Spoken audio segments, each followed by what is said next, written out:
مسلمانی دا را ترغاړې وزا دنیا پانی دا را ترغاړې وزا مسلمانی دا را ترغاړې وزا دنیا پانی دا را ترغاړې وزا او عمر لغم دے غم دے تنگ شم ترنا نن خوشحالی دا را ترغاړې وزا او باران وریږي کوټه هم را ساسي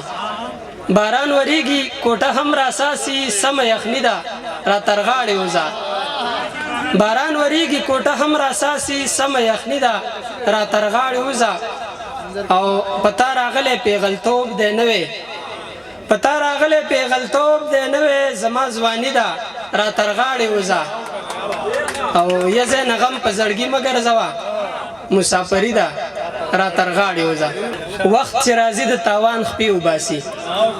وخت چې راځي د تاوان خپې وباسي زه چې راګیر شم یاران خپې وباسي او ما په ګناه باندې اخته کړي او بیا ما په ګناه باندې اخته کړي او بیا د سترګو رب کې شیطان خپې وباسي مننه مونږ د یو بل سره په جنگ شو په ده مونږ د یو بل سره په جنگ شو په ده زمونږ له منځه جانان خپې وباسي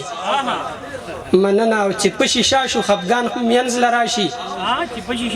چې په شیشه شو خفګان منځ له راشي چې مخامخ شو خفګان خپې وباسي مننه او زینا صحیح میناندار ته رسي زینا صحیح میناندار ته رسي او د شودو مینان خپې وباسي ډېره مننه زینا صحیح میناندار ته رسي او د شودو مینان خپې وباسي چې په سینه باندې میمارو او کسه بلاوه کنه دا ستا د زلفو تارو او کسه بلاوه دنیا مې هیره وه خو بیا بیا به مې لار ته کتل دنیا مې هیره وه خو بیا بیا به مې لار ته کتل چې دا مې تا ته انتظارو او کسه بلاوه ښه روغ روانو مې یکدم لار کې را پرېوتمه چې راپسې د چا زارو او کسه بلاوه او اعظم صاحب شعر دی چې د خلکو مخکې د په سور ګلاب ویشتلی یمه د خلکو مخکې د په سور ګلاب ویشتلی یمه دا د اقرارو که انکارو او که څه بلاوه د خلکو مخکې د په سور ګلاب ویشتلی یمه دا د اقرارو که انکارو او که څه بلاوه ګناه مې وکړه او په ځان مې ګواهي هم وکړه سره د پوهې مې دا لویه ناپوهي هم وکړه مننه ګناه مې وکړه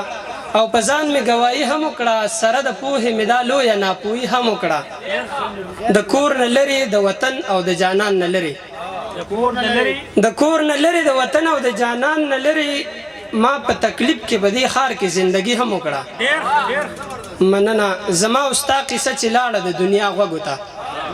زما او ستا قصه چې لاړه د دنیا غوږو ته که روغ سړي وکړه نو ګوره لیوني هم وکړه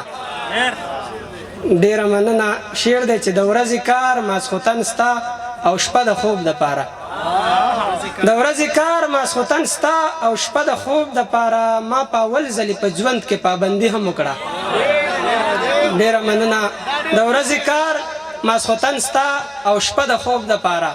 ما په اول ځلې په ژوند کې پابندي هم وکړه او تا ته اظهار کول د مینې ډیره ګرانه وه خو تا ته اظهار کول د مینې ډیره ګرانه وه خو ځکه ما که ناوخته که خو ما ګورې تادي هم وکړه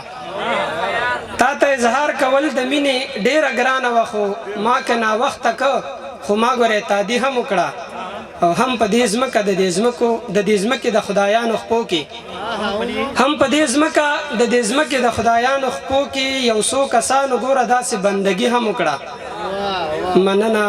او د ادب نوم یې ورکړی شونډې سترګې ستایل